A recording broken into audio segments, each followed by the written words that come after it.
ஆமா, அதை வச்சு தானே டீ போடுவாங்க. இது கூட உங்களுக்கு தெரியல. என்னத்தை தான் நீங்க சமைக்கீங்களோ தெரியல. இனிமேல் இந்த சமையல் கட்டு எனக்கு தான். நான் தான் இனிமேல் சமைச்சு சமைச்சு உங்களுக்கு கொடுப்பேன். நீங்க சாப்பிட்டு சாப்பிட்டு சூப்பரா இருக்குன்னு என்னை வாழ்த்தணும். இந்த வேலைக்கார பொண்ணு நம்பரை வாங்கி மறுபடியும் வேலைக்கு வாமான்னு கூப்பிடணும். அத்தை, என்னாச்சு ஒண்ணுமே சொல்லாம போறீங்க? அது ஒண்ணும் இல்ல, அந்த வேலைக்கார பொண்ணு திரும்ப வேலைக்கு வரேன்னு கேட்டுக்கிட்டே இருக்கா. அதனால அவளே வேலையை பார்த்துக்கிட்டோம். நீ போய் ரெஸ்ட் எடுமா. என்ன சொல்றீங்க? நான் போய் ரெஸ்ட் எடுக்கவா?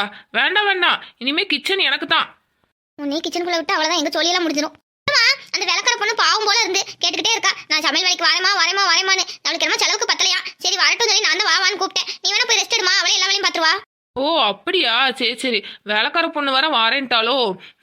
சரி, நான் வர உங்களுக்காண்டி செஞ்சு அசத்தலாம்னு நினச்சேன். என்னால் உங்களுக்கு எப்படி செஞ்சு கொடுக்க முடியும்? சரி, இனிமேல் அந்த வேலைக்கார பொண்ணே இந்த வேலையெல்லாம் பார்க்கட்டும். நான் போய் ரெஸ்ட் எடுக்கேன். சரிம்மா, உனக்கு என்ன வேணாலும் கேளு, நானே செஞ்சு கொடுக்கேன். நீ ரூம் கிளியர், எங்கேயும் வர வேண்டாம் சரியா? நல்லா ரெஸ்ட் எடுமா, சாப்பிட்டு தூங்கு சரியா? பிறகு நாளை பின்ன யாருக்கிட்டையும் என்னை பற்றி குறை சொல்ல மாட்டீங்களே? சத்தியமா சொல்லவே மாட்டேன். நீ ரொம்ப தங்கமான பிள்ளைல. போமா போ, நானே எல்லா வேலையும் பாத்துக்கிறேன். சரி சரி, நீங்கள் இவ்வளோ தூரம் கெஞ்சி கேட்க போய் நான் போகிறேன். இல்லைனா எனக்கு இந்த சமையல் செஞ்சே ஆகணும்னு ஒரு ஆசை. வேணா இன்னைக்கு ஒரு நாளைக்கு மட்டும் நான் செய்யட்டுமா? ஒரு நாளைக்கு மட்டும் செய்யறங்கிற பேர்ல நம்ம ஒரேடியா க்ளோஸ் பண்ண முடிவு பண்ணிட்டா போல. வேண்டாம், இவளை இனிமே வெங்காயம் தக்காளி கூட வெட்ட விடக்கூடாது. அதுல கூட டிஃப்ரெண்டா சமைக்கிறேங்கிற பேர்ல நம்ம சொல்லி முடிச்சிருவா. எதுவுமே செய்ய வேண்டாம். இவ தயவு செஞ்சு அவ ரூம்லயே போயிருக்கட்டும். என்னாச்சி சொல்லுங்கத்த, நான் இப்பவே செய்யட்டுமா? இன்னைக்கு ஒரு நாளைக்கு தானே, நான் செஞ்சு கொடுக்கேன். வேண்டாம் மருமகளே, நீ போமா.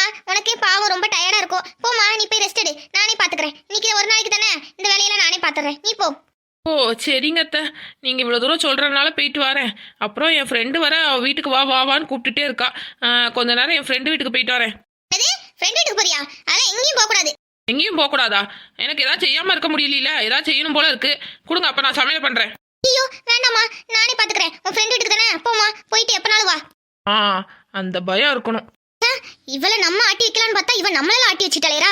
இங்கிட்ட இருந்து தான் என் மகங்கார இப்படி ஒரு ஒட்டக்கச்சி இவங்க பிடிச்சிட்டு வந்தானோ தெரியல. ஆமாம்மா, சரி இந்த உங்க மாப்பிள்ளை இங்கதான் இருக்காரு, கேட்டுட்டு கூப்பிடுறேன். புஷ்பா, யார்கிட்ட பேசிட்டு இருந்த? ஒன்றும் இல்லைங்க, எங்க அம்மாட்ட தான் பேசிட்டு இருந்தேன். அம்மா நாளைக்கு பிள்ளைங்களை கூட்டிட்டு வீட்டுக்கு வான்னு கூப்பிடுறாங்க. போயிட்டு வந்துட்டா? சரி புஷ்பா, போயிட்டு வாங்க. இதெல்லாம் கேட்கணுமா என்ன? தாராளமா போயிட்டு வாங்க. அப்படியே அத்தை மாமாவை கேட்டதா சொல்லு. ஏங்க, உங்களையும் தான் கூப்பிட்டாங்க, நீங்களும் வாங்க. என்ன திடீர்னு நம்மளையும் கூப்பிடுறாங்க? என்ன விஷயம்?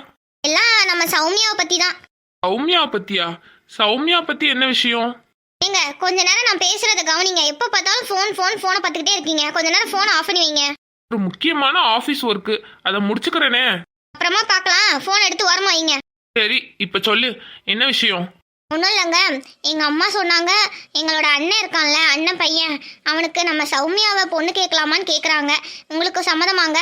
உங்க அண்ணன் பையனையா? உங்க அண்ணன் இதுக்கு சரின்னு சொல்லுவாரா? அதாங்க அம்மா பேசுறேன்னு இருக்காங்க. உங்களுக்கு ஓகேன்னா சொல்லுங்க, நான் அம்மா பேச சொல்றேன். சௌமியா இப்போ தானே படிப்பு முடிச்சிருக்கா, உடனே கல்யாணம் முடிக்கணுமான்னு யோசிக்கிறேன். இன்னும் 2-3 வருஷம் போட்டும் புஷ்பா. எங்க காலம் கெட்டு போய் கிடக்குங்க. நீங்க என்ன நினைக்கீங்க? அந்த குட்டியே பாருங்க எப்படி லவ் பண்ணுவான்னு நான் நினைச்சு கூட பார்க்கல. எவ்வளோ கஷ்டப்பட்டு பாருங்க, பெத்தவங்க சம்மதம் இல்லாம என்னென்னமோ பண்ணி எப்படியோ கல்யாணத்தை முடிக்காங்க. அதே மாதிரி நம்ம பிள்ளையும் பண்ணிடுவாளோ என்னமோன்னு எனக்கு பயமா இருக்குங்க. அதனால சீக்கிரமா அவளுக்கும் கல்யாணத்தை முடிச்சு வச்சிருங்க. நம்ம சௌமியா அப்படிலாம் பண்ண மாட்டா. சௌமியா பண்றா பண்ணல, இருந்தாலும் பொம்பளை பிள்ளையை பெற்று வச்சிருக்கோம். காலகாலத்துல கல்யாணம் முடிச்சு கொடுத்துட்டா நம்ம நிம்மதியா இருப்போம்ல. அதனால சரி, அந்த பையனை பேசி முடிக்கலாம். சரி, உன் இஷ்டப்படி நீ என்ன மாதிரி பண்ணிக்கோ. சரிங்க, அப்ப எங்க அம்மா கிட்ட சொல்லி எங்க அண்ணன் கிட்ட பேச சொல்றேன். சரி சொல்லு. நாளைக்கு எத்தனை மணிக்கு போகணுமா? காலையில 10 மணிக்கு அம்மா வர சொல்லியிருக்காங்க. வீட்டுக்கு போய் தான் என்ன ஏதுன்னு கேட்கணும். சரி, அப்படியே போகும்போது பிள்ளைங்களையும் கூட்டிட்டு போயிருமா? சரிங்க, பிள்ளைங்க 2 பேரையும் கூட்டிட்டு போவோம். சரி புஷ்பா, அப்ப பிள்ளைங்கிட்டே சொல்லிடு, காலையில சீக்கிரமா கிளம்பி ஆச்சி தாத்தா வீட்டுக்கு போகணுமான்னு. சரிங்க, நான் சொல்லிடுறேன். ஏங்க, ஒரு நல்ல விஷயங்க, நம்ம மகா புஷ்பா ஃபோன் பண்ணியிருந்தா, நாளைக்கு நம்ம வீட்டுக்கு வராங்களாம். அப்படியா? சரி, வரட்டும். பேத்தியெல்லாம் பார்க்கணும் போல இருக்குன்னு நினைச்சேன். சரி, வரட்டும். அம்மா, என்ன விஷயமா வராங்க? எல்லாம் நல்ல விஷயம் தாங்க. நம்ம மகா புஷ்பாவோட பொண்ணு இருக்கல்ல சௌமியா, அதான் அந்த மூத்தவா, அவளுக்கும் நம்ம பையன் இருக்கான் பாருங்க சுரேஷ், அவனோட பையனுக்கும் 2 பேருக்கும் கல்யாணம் பண்ணிக்கலாமா என்ன ஏதுன்னு பேசலான்னு வாரேன் இருக்கா. சரி, சுரேஷ் கிட்ட இதை பத்தி பேசுனியா? இனிமே தாங்க பேசணும். அவனுக்கு ஃபோன் பண்ணி பேசவா இல்ல நேர்ல போய் பேசவான்னு யோசிக்கேன். ஃபோன் பண்ணியே பேசு. ஃபோன் பண்ணி பேசினா தான் அவன் என்ன சொல்றான்னு தெரியும். நாளைக்கு நம்ம தங்கச்சி ஊருக்கு வராலாம், நீயும் வாடா உன் குடும்பத்தோட அப்படின்னு சொல்லு. அவங்க 2 பேரும் பாத்துக்கிடுவாங்கல்ல. ஆமாங்க, இது கூட நல்ல யோசனையா தான் இருக்கு.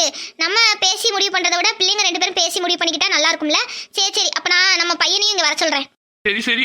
ஆமா, நைட்டுக்கு சாப்பாடு என்னது? என்னமோ சப்பாத்தி உருட்டிட்டு இருக்க மாதிரி இருக்கு. எடி பசிக்குதுடி, சீக்கிரமா சாப்பாடு போடுடி. இருங்க ஒரு 2 நிமிஷம், மகன் கிட்ட பேசிட்டு வந்து உங்களுக்கு சாப்பாடு வைக்க. சரி சரி.